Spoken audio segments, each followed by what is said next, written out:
Dana. I'm back today to show you how to do a really quick and easy watercolor card using the new Spectrum Aqua markers. I love these markers. So let's get started on how to make a quick and beautiful card. So I'm going to use the Sheena Douglas Flower Power stamp set from Crafter's Companion, and I'm going to use two flowers. I'm going to grab this larger one and maybe this smaller one here. I wanted to give my card a little bit of versatility by not just having the one flower. I'm going to grab my VersaFine ink and an acrylic block. And I'm just going to go ahead and place it on there gently. And I'm not going to have to use a lot of color with these markers because they're just so beautiful. And everybody knows when you watercolor, you really actually want maybe a soft transition in your flowers and then maybe a little bit of pop in other spots. So I'm going to show you how to do that. But what I'm going to do is lay down my sentiment before I finish stamping my flowers. I'm going to grab this stamp set here called True Colors by Crafter's Companion. I really love this beautiful set here. And I'm just going to place it down in the corner for a second. Excuse my video. I don't know what is going on with my my camcorder for some reason. I'm going to have to try to figure that out. But anyway, let's get back to the card. So I'm going to arrange the rest of my flowers kind of around that sentiment. So you can see I moved the sentiment out the way so I can place that flower down. And I'm going to lay it back in place so when I stamp my next flower, I know my sentiment is not going to overlap my flower. So I'm just going to move that out of the way again and stamp another flower. And I think I'm going to have 3 of the smaller flowers. So I'm going to add another one in that top corner. And it's okay if your flowers go off of the page, because it kind of looks like the design kind of fades off the paper. And that's a really cool look. I actually like that look. All right, so I like how everything is symmetrical on my paper here. And we're going to get busy with the aqua markers. I'm going to put down a quick color wash. But first, let me go ahead and heat my ink to make sure that I don't smear it when I add the water. All right, everything's nice and dry. So now I'm going to do that light color wash. I'm going to grab my first aqua marker and I'm just going to grab my acrylic block and lay down some of the color on the acrylic block. I don't want to actually do it directly on the paper because I want the background to be really soft. And also when I'm use this technique, I'm going to grab a larger paintbrush instead of a smaller one. And as you can see, I'm just adding a little bit of water to my paper first to get it nice and wet. So we'll take the color of the aqua marker a little bit better. And there's no rhyme or reason on how I'm putting the ink on here. I just want a very soft background. I don't like the stark white sometimes when I'm making cards. So I try to add just a hint of color. So as you can see, I'm just kind of going around my flowers. I don't really want to get a too blue of a background on my flowers when I color over with my next color. So it's a very simple light wash. I'm also going to heat set this as well, so when I start to do my flowers, I don't get bleeding or a mixture of my colors.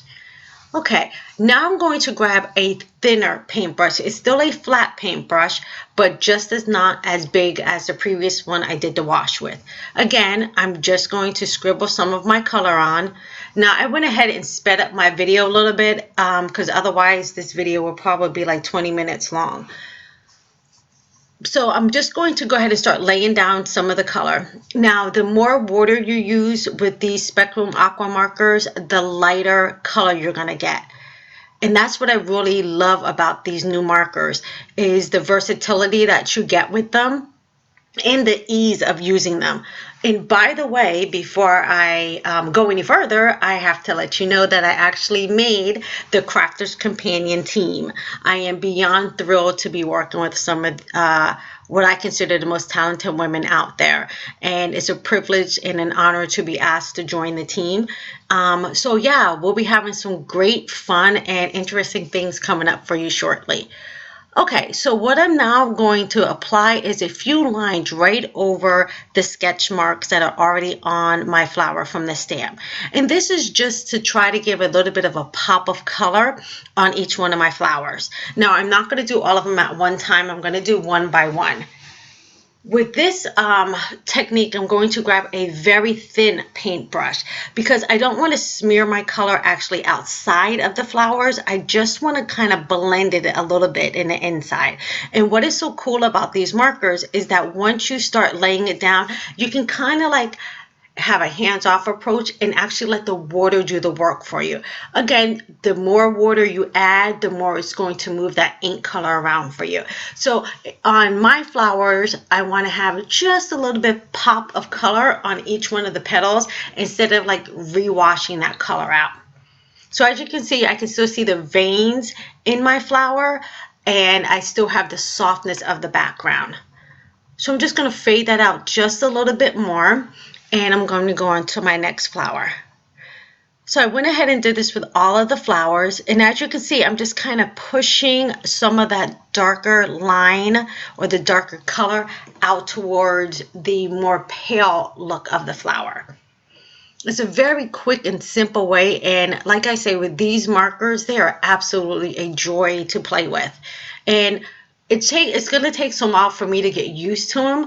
But I am sure I'm going to have some fabulous cards. And so are the other ladies who have the opportunity to work with these markers, as well as yourself if you can get your hands on some of these markers. They're absolutely fantastic.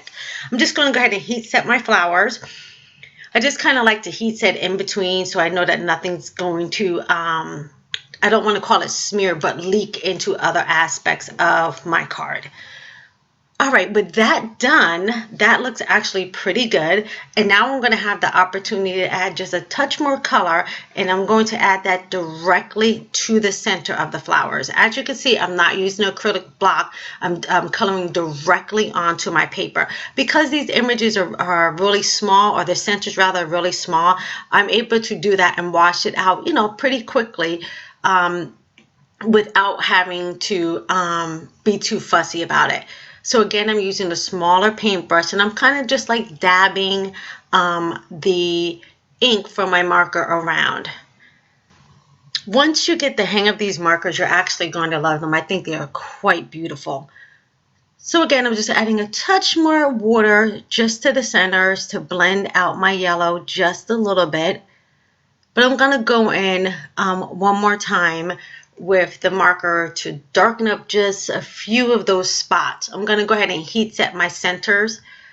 So when I put my next color down, it's not blending all together. I want just a little bit of a darker center. And I'm going to use the finer tip of these markers. So there's two ends. There's one that's really, really fine, almost like a really fine ballpoint pen. And then the other one is more of a brush tip. So as you can see, I'm just going to fill in just a couple of the circles that are actually embedded onto the rubber. So it kind of gives you some really cool texture. All right, I think that looks absolutely fabulous. Now, I'm going to move everything out of the way so I don't tip over my water and ruin my little masterpiece here. And I'm going to grab my sentiment back. So I think right there in the corner is going to be good. I don't want it touching the flowers, but kind of like sitting close to both of them. But because I laid it down in the beginning, I kind of have a landmark, I should say, of where I'm going to place it. So I'm just going to place it down again and pick it up with my acrylic block. And that's the beauty of working with watercolor markers, is that you can use your acrylic block as your palette first instead of putting it directly onto the piece of paper. So, you get two functions out of one acrylic block. All right, we're going to go ahead and use the VersaFine ink on this. I really like using VersaFine ink because it's a really good, great dark color ink and it's great for watercoloring. I'm just going to shift my sentiment just to make sure I have it on there straight. I think we're good. And we'll go ahead and place that down onto the watercolor paper.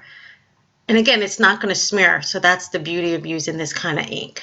going to press down, make sure I get a good impression, and they're gorgeous. All right, let's go ahead and get this tape off of here so we can wrap up this card. All right, now my card front is done, and I want to add just a touch of Wink of Stella to the middle of my flowers, just for a touch of shimmer. I don't want a lot, but just a little bit dead center of my flowers, because, you know, everything looks better when it sparkles, and you guys know me, I love everything that sparkles, so I'm just going to add that directly to the center. All right, that panel is done, and we're going to wrap up making this card. So I just have a white card base here. I'm not going to do anything fancy because I really want my image to be the focal point of my card. So no crazy folds or anything. Just going to make sure I crease that good with my bone folder. And I went ahead and grabbed a scratch piece of cardstock that I had that matches beautifully with my flowers.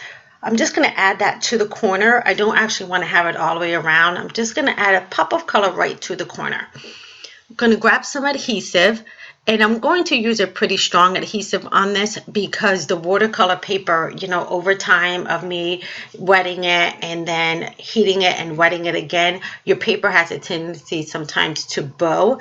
So I want to make sure I can keep that panel down kind of flat on my card. Now, if you don't want to do this, you can also use foam tape and foam tape the entire back, and then this will give you a little bit of a raised feeling to your card, and your top layer will stick up a little bit.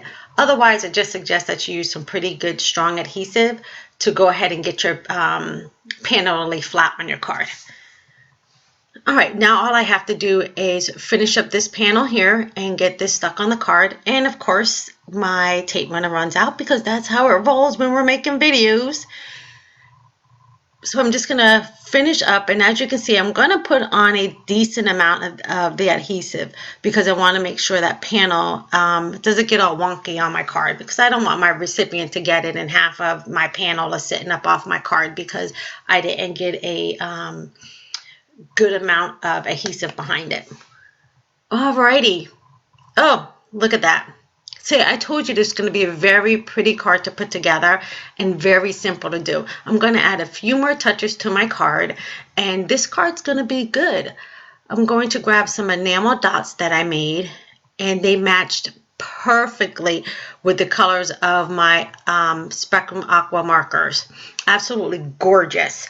I'm going to set that aside, and I'm going to use some matte medium to end up putting my enamel dots on my card. So I just like to squirt some out onto just a scrap piece of paper instead of trying to put it individually onto the enamel dots, because I will tell you, it is murder trying to get that to happen. It never goes right for me, and I always end up having some of the matte medium all over my card. So it's best to just squirt some off on the side and put your either your sequins or your enamel dots or whatever embellishment you need to stick to the front of your card, is just to run that embellishment through the matte medium and then place it on your card. I would tell you, there is nothing worse than trying to get on an enamel dot or an embellishment and it keeps flying all over the place, or you end up having so much of your glue on your card or your creation, you end up really jacking it up. All right, this card has come together. And if you guys head on over to the Crafter's Companion blog, you'll see some beautiful cards using these aqua markers from some of our other team members. Thank you guys for hanging out with me today. I will see you soon. Go forth and be crafty.